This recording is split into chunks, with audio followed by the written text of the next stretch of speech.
Hello दोस्तों। तो हम कहाँ जा रहे हैं? ये छोटे से जो ड्राइवर है ना, हमको लेकर जा रहे हैं चित्रकूट के पवित्र स्थान, वो है रामघाट। वो भी रात के 3 बजे। वो भी किस लिए? अपने और अपने भाई के सर से बाल गायब करवाने के लिए, यानी कि मुंडन के लिए। तो हम जा रहे हैं रामघाट। तो चलिए चलते हैं।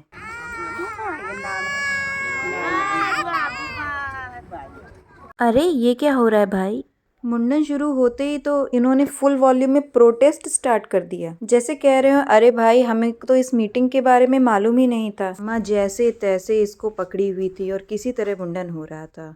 और ये थी निशांक की बुआ, हाथ में आटे की लोई लिए बैठी थी, इंतज़ार कर रही थी। धीरे धीरे सर से बाल ख़त्म हो रहे थे और ये अपनी लोई में रखती जा रही थी। अरे बुआ ही तो सारे बाल ले जाती है ना। सुबह के 6 बज रहे थे। घाट पे ठंडी ठंडी हवा चल रही थी। पानी भी एकदम बर्फ जैसा, जैसे अभी ही फ्रीज से निकाला हो। फिर भी लोगों की आस्था तो देखो, इतने ठंडे पानी में भी वो सुबह सुबह नहाने आए थे यहाँ पर। किसी तरह कालू मदारी और लाला जी ने केला खाया, ये सब वीडियो दिखाकर निशांक को शांत कराने की कोशिश कर रहे थे कि कम से कम किसी तरह तो मुंडन होने दे। पर ये तो जेन अल्फ़ा और जेन बीटा के बच्चे हैं ना, इनको बेवकूफ़ बनाना थोड़ा मुश्किल है। जब सब सो रहे होते हैं तो घाट जाग रहा होता है। ये शांत पानी, खड़ी नाव अपने आप मन को शांति देता है। और यहाँ पर मुंडन का कार्यक्रम चालू था। निशांक बहुत रो रहा था, बहुत परेशान कर रहा था, पर किसी तरह अम्मा इसको पकड़ी हुई थी। उसकी बुआ और बाकी सब लोग उसको बातों में उलझाने की कोशिश कर रहे थे कि किसी तरह उसका ध्यान न जाए और जल्दी से मुंडन हो जाए। सभी लोग ऐसे बैठे हुए थे, देख रहे थे जैसे यहाँ पर कोई डांस का प्रोग्राम चल रहा हो। थोड़ा बुरा लग रहा था क्योंकि उसके बहुत प्यारे प्यारे बाल थे, बट ये ज़रूरी है। फाइनली निशांक का मुंडन ख़त्म हुआ और बारी आई छोटे बेटे की मुंडन की, यानी कि शशांक के मुंडन की। तो बुआ फिर से तैयार हो गई, फिर से एक लोई लेके, ताकि वो सारे बालों को उस लोई में समेट सकें। मेरा छोटा बेटा बहुत शांत है, ज़्यादा परेशान भी नहीं करता, रोता भी नहीं है। और पूरी उम्मीद थी कि वो बिल्कुल भी नहीं रोएगा, आराम से मुंडन करवा लेगा, सब यही कह रहे थे।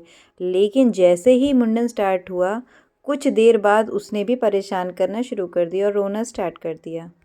उजाला हो गया था, सब साफ साफ दिखने भी लग गया था और सब बहुत खुश थे, खुशी का माहौल था।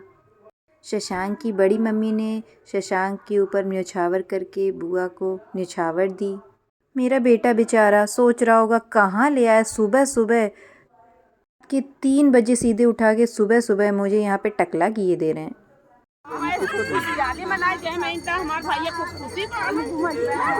मौसी सास ने डांस भी किया और न्योछावर उस शशांक की बुआ को दिया।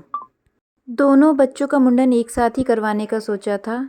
कुछ ऐसा भी होता है कि बड़ा बच्चा जो है वो 2 साल से ऊपर यानी तीसरे में लग जाना चाहिए और छोटा जो बच्चा है वो 1 साल से कम का होना चाहिए। इसी वजह से मुंडन रुका हुआ था। और ये थी मेरी मौसी सास जो बहुत ही खुश थी और खुशी से झूम रही थी। मारेंगे भी अभी एक बार।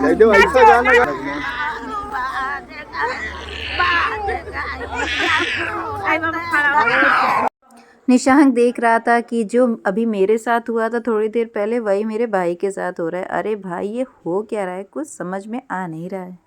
शशांक एकदम फुल वॉल्यूम में रो रहा था।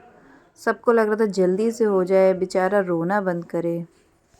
फाइनली मुंडन हो गया और अब शशांक कुछ शांत हो गया था।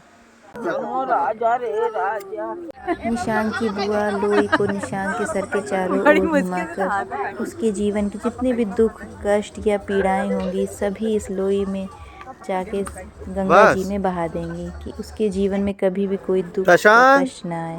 इसी प्रकार मेरा छोटा सा जो बेटा है उसके चारों तरफ भी उसकी जो बुआ है वो लोई घुमा रही थी और उसको हमेशा खुश रहने का आशीर्वाद दे रही थी। अब बारी थी मंदाकिनी नदी के ठंडे ठंडे पानी में नहाने की। बहुत ठंड थी, लग रहा था कि ना नहलवाएं, लेकिन थोड़ा सा अच्छा रहता है। पयस्विनी नदी, यहाँ पर राम जी, लक्ष्मण जी और सीता जी ने अपना कुछ वनवास का समय व्यतीत किया था। अम्मा ने डुबकी नहीं लगवाई, बस थोड़ा सा पानी जो है वो निशांक के शरीर पर लगा दिया।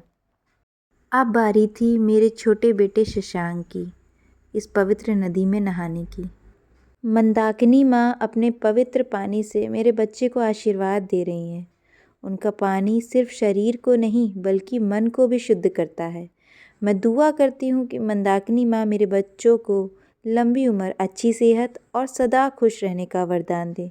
जैसे ये नदी बिना रुके बह रही है, वैसे ही मेरे बच्चे की ज़िंदगी भी तरक्की और सफलता की तरह बहती रहे।